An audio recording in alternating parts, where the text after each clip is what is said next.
Hello, welcome to El Salto del Gato's new series called Tarot Stories. It's presented by me, Marilia, and my daughter, Desiree. And if you haven't had a chance to check out our short intro video for this series, I recommend you do that before you start this video. In that video, we explain why we think story archetypes can enrich a tarot reading for both the reader and the client. And I talk about the deck we are using. We are so excited to get started with this often misunderstood card of the Major Arcana. Let's talk about how we interpret the Fool in a normal tarot reading. Normally, the Fool is depicted as a person starting off on a new journey, so it often implies a choice, a journey, and naivete. But the Fool is a really special card because although it's part of the 22 Major Arcana, it's the only card without a number. Although it is often used as the beginning or the end of the 22 trumps, the Fool fits in anywhere. It embodies the onset of fresh new probabilities. Now that doesn't mean it's going to be good or bad. In the Fool, the outcome is not yet revealed. The Fool requires a choice and a journey. Now let's see how Desiree relates to very interesting archetypes from ancient Irish and Greek mythology to the primordial embryo of the tarot deck, the Fool. So first I want to give you a little background on our goddess Cora.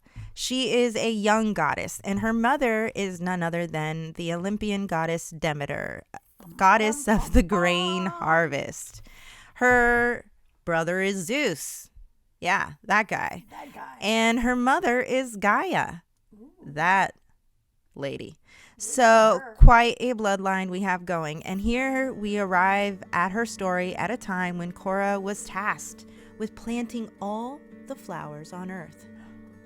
You can picture her kneeling in the grassy fields, hands covered in rich, fragrant earth, with the nymph daughters of Oceanus by her side, keeping her company. This is quite a task, even with the help of nymphs, and it takes her some time to complete, but she doesn't see that another god is watching. Hades. Oh, goodness. He falls in love with this beautiful flower goddess in full bloom. As he watched, he noticed how comfortable she was with dirt in her hands, and how the creeping, crawling creatures she unearthed made her smile as they turned decay into nourishment. She was perfect. Think of nothing but making her the queen of his realm, the underworld. But her mother is a very powerful goddess, don't forget. And his sister, one of the original Olympians, just like him. And something told him that a life in the realm of death was not what the golden harvest goddess had in mind for her beloved daughter. But he didn't care. He knew that she was the only goddess fit to rule by his side. So he went to Zeus, as one does, and asked for her. Zeus, he was a practical god, among other things. And so, Hades, he was a great catch in his eyes. And Cora would be lucky to attain the status of queen of the underworld. He really could not see any reason not to give his brother what he wanted. So he said, sure, go get her, tiger. And off Hades went to claim his bride in the most dramatic way possible. Back in the fields with Helios in his chariot above her, that's the sun god, small beads of sweat forming at her brow as she poked holes in the earth to nest her seedlings. She feels the ground begin to shake violently beneath her. And as she stumbles to her feet, she sees a great crack forming in the earth, and suddenly, before she can even turn her head to call for her companion, she is falling down, down, down, screaming as she goes down into the underworld. Meanwhile, Demeter hears the cry and begins to search for her daughter. And she searches and searches and searches frantically, desperately, until finally the goddess Hecate, a Titan goddess at her home in the underworld, finds her and tells her that she too heard the cry of Cora, and though she didn't know where she is, she can take Demeter to someone who does know. And so, with her flaming torches in hand, Hecate guides her to Helios, that Titan god that shone before her on the field that day. Helios pities the great goddess and is eager to help her. He tells her everything he saw as he lit up the sky that day. He explains that it was with Zeus's permission Hades claimed Cora as his bride, which is why no one could help her. Back in the underworld, Cora misses her mother, but she's beginning to lose hope that there's anything her mother could do to get her back. She begins to embrace her role as queen, despite her anger towards Zeus and Hades and the bullshit patriarchal hierarchy that allowed this to happen in the first place. She can't help but feel a strange sense of belonging. She is no longer Cora. She is the goddess of the underworld, Persephone. By this time, Demeter is enraged. She felt she had lost all the joy in her world. She could no longer do her job. She wouldn't. Soon, a drought seized the land and mortals began to starve. And when mortals are starving and dying, they really don't have the ability to make sacrifices to gods. And Zeus knew that he had to do something, or before long the gods would lose their dominion over the mortal world. So he sent his messenger Hermes to retrieve the young goddess.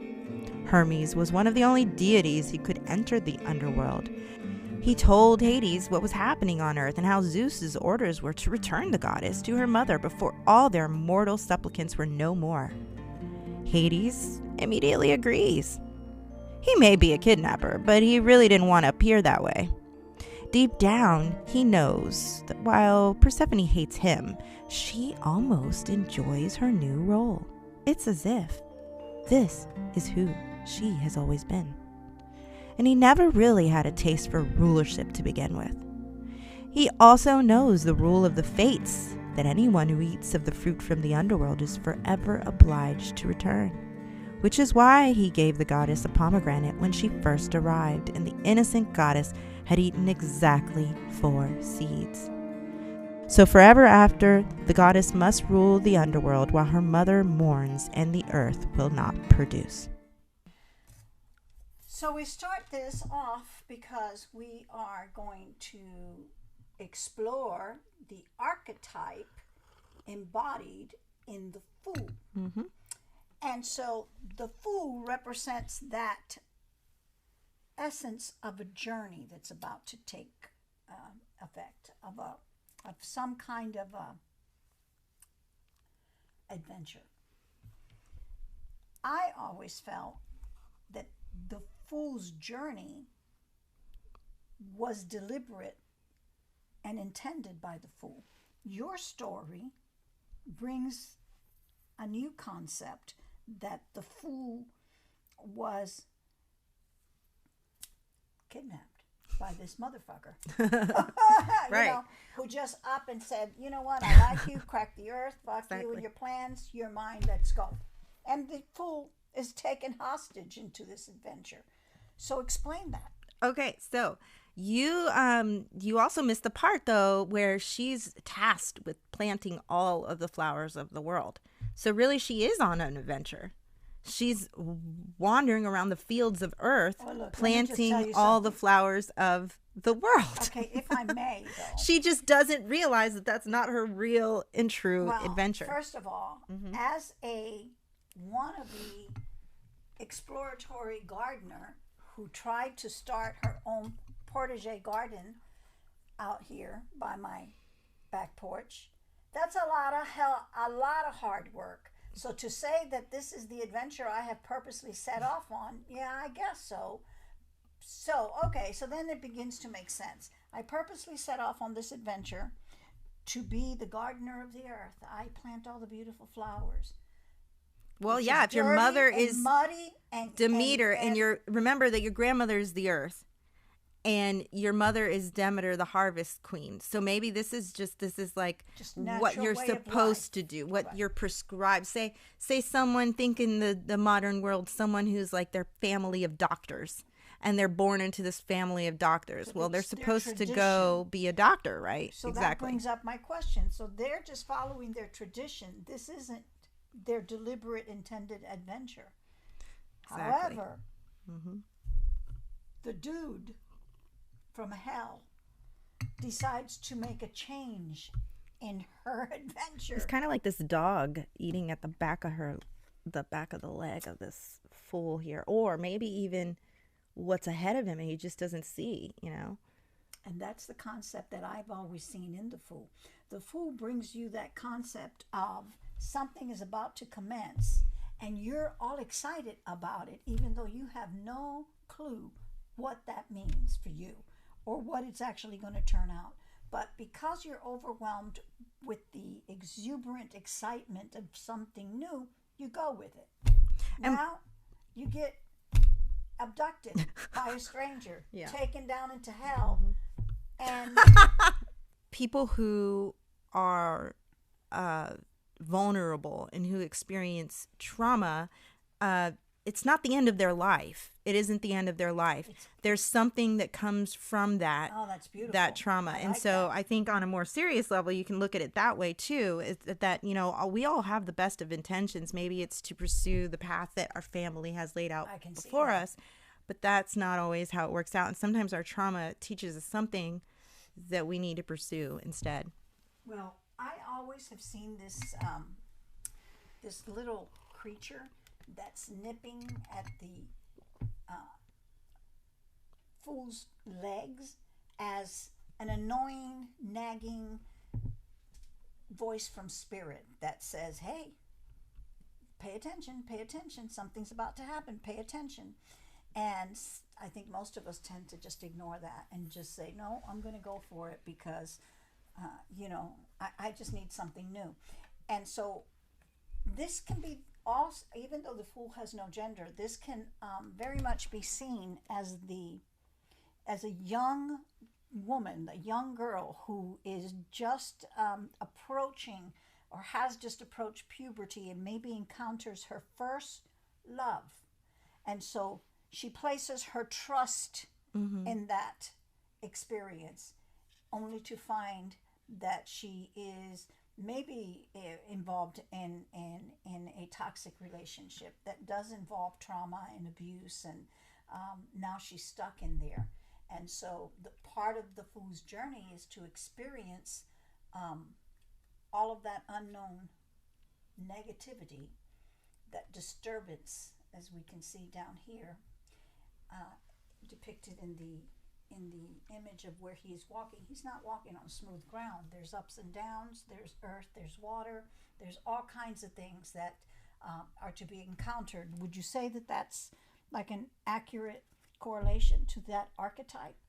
It could be, and this is the great, and this is what we discussed in the intro, is that myth is supposed to change depending on who is listening to the story. So what you get from it is, up to the individual. So there's actually a YouTube channel, I believe, dedicated to reinterpreting her story. It's called Lore Olympus. And I keep hearing that I need to listen to this thing. I'm sure it has so many fans, but it's reinterpreted the story that she actually has a love story with Hades. So, and some people get upset about that because they're saying, no, she was raped. She was removed from her. And I tend to agree that when you read the ancient stories, they're very clear about the fact that she was abducted, that this was not a choice of hers. But surely you can look at it like that. Yes, I think that everything is rainbows and butterflies in this relationship, but now I'm trapped in this, abusive relationship that feels right and I can't really get out of it. 100%, that could be it. So I love that this story is viewing the individual from the place where the Fool stands right now and has made, and then has literally fallen into a choice. A choice or just an acceptance, of, this is, what do I do with this? How do I make this positive for myself? That's really important to really, I think, highlight that, because the Fool, many times in traditional interpretations, is read as an opportunity, a choice is ahead. And sometimes the choice is not a choice. It's just kind of, imposed upon Sometimes us. you fall in a hole Right. and you have to figure out what to And do the- to other- become queen of that hole. Yes. So like the Fool is everything we find ourselves in that is not familiar. The other thing that I don't know that I pick up on this is that this is very much like an arranged marriage. Oh, yeah. Yes. So we yes, can that's look what at it that. is. Zeus Yeah, has arranged because the marriage. Zeus, the patriarchy. Mm-hmm. So there are many women in this situation even today in 2023 that they find themselves, they have been betrothed at birth to some person that they didn't know and who's many years older than them, and they are stuck in that reality. That's their fool's journey. And how do they navigate that, and how do they survive that is their story. Survive, exactly right. Survive and conquer, right? Your own. How do you carve out your own world, even when there are things that you can't control about how you landed, where you landed. So, ready for the second story? I think that was really good. So in this story, we found toxic relationships, rape, abduction, Trauma, and a lot of trauma. Mm-hmm. And we found possibly arranged marriages, so things that are forced upon us that we then adapt to and find a way to survive. Okay. Story number 2. All right. So with the story number 2, I chose, he is actually a demigod, but he's most known as being the hero of the Ulster cycle in Irish mythology. There are cycles, and one of the last cycles of Irish mythology is called the Ulster cycle. And it could very well be called the Connacht cycle as well, because it's having to do with these battles between two parts of Ireland, Connacht and Ulster. And these are cattle raids, because by this time it's become sort of a status symbol, who has the best warriors who can go and raid cattle from the next place.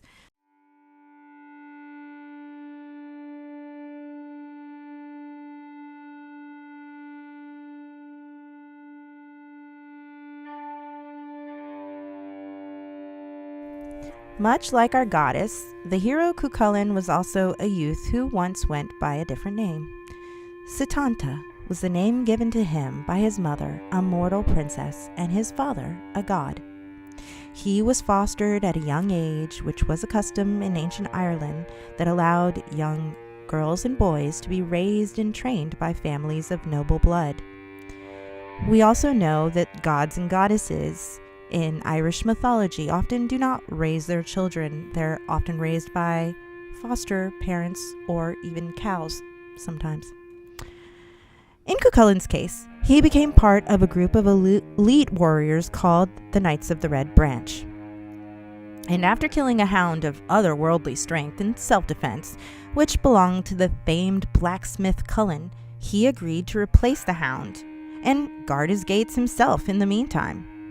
Because he's only 7 and a demigod, and that totally makes sense. But he was determined to be a great hero, the greatest who ever lived. And one day, he overheard a druid telling a group of boys about a prophecy that any warrior who took up arms on that day would become the greatest hero, the greatest warrior of his age. Unfortunately, the druid had not finished what he was saying before CuChulainn was trying out all of his master's weapons, determined to be the greatest, determined to find the weapon that would lead him to greatness, and finally settling on nothing less than the king's own weapon. The boy had sealed his fate. If only he had stuck around for just a few more seconds to hear the prophet say that last part about the great warrior dying young. And so, we meet our young, accomplished hero at the end of a cattle raid between two powerful foes. His king, the king of Ulster, Curhar MacNassa, and the formidable Banneree, or woman king of Connacht, Maeve. Ulster was at a huge disadvantage due to the curse of Macha, one of 3 aspects of the death goddess, the Morrigan. This caused all the men being the key word here, to suffer 9 days of labor pain any time they took up arms in battle.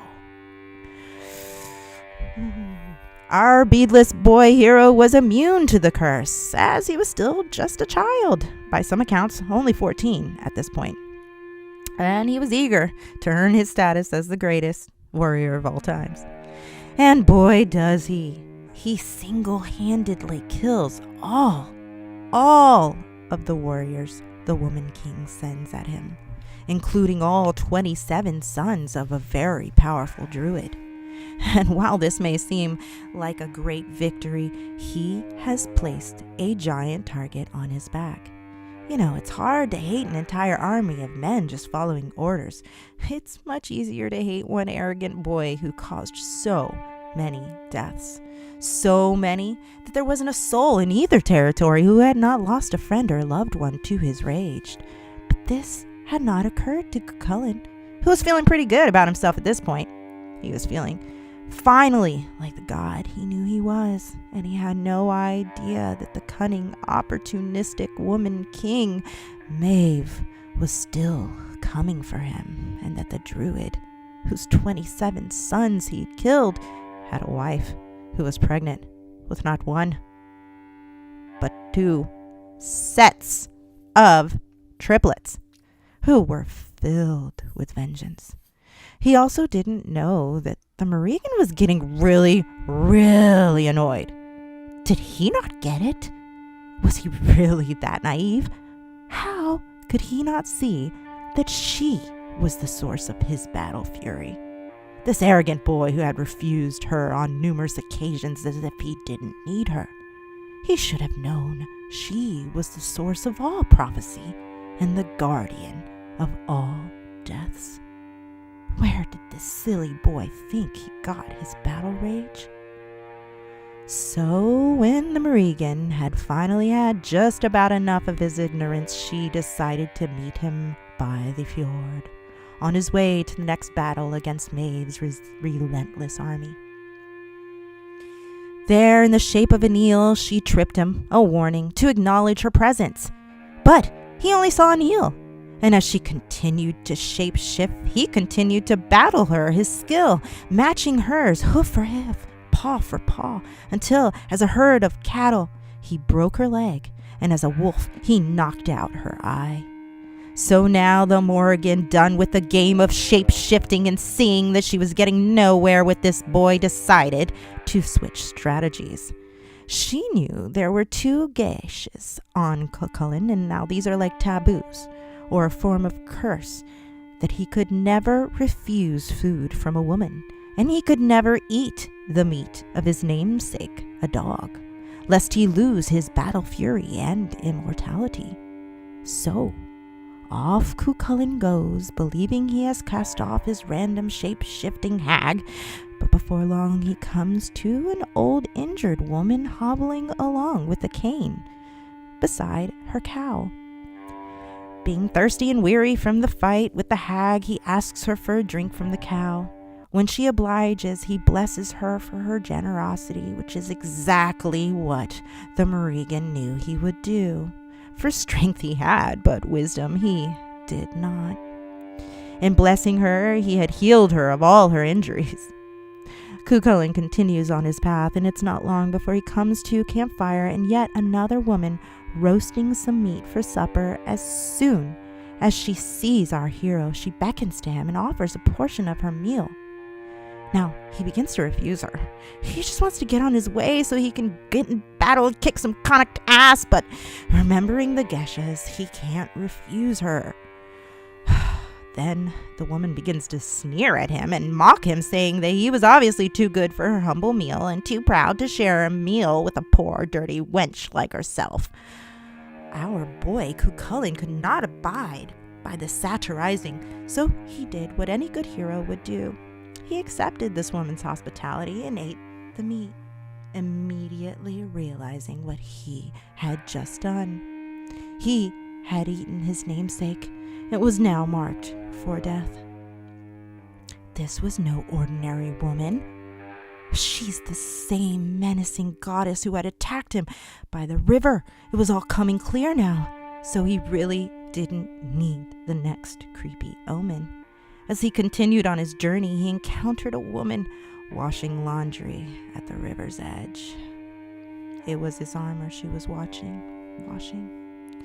She, the goddess that he realized was always the guardian of his death and the source of all his battle rage.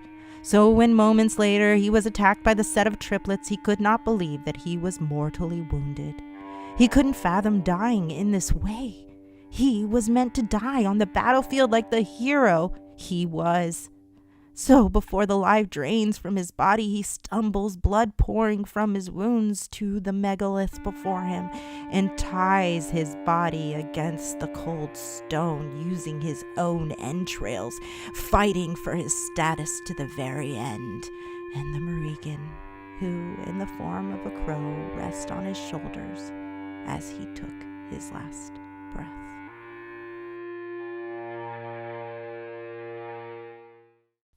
Well, Dun dun dun.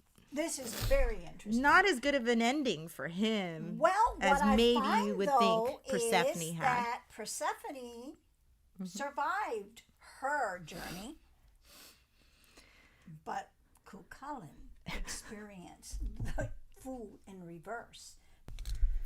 What I find in the second story of the fool, we find, first of all, the gender fluidity, because in the first story it was the feminine aspect that was acted upon by all of the patriarchy energy. So the feminine acted upon by the masculine. In the second story, we find the masculine acted upon by the feminine. But what we also find is that we're in the first story, the heroine, the heroine Correct. survived her journey. In the second story, our hero does not have so much luck. He meets his own demise.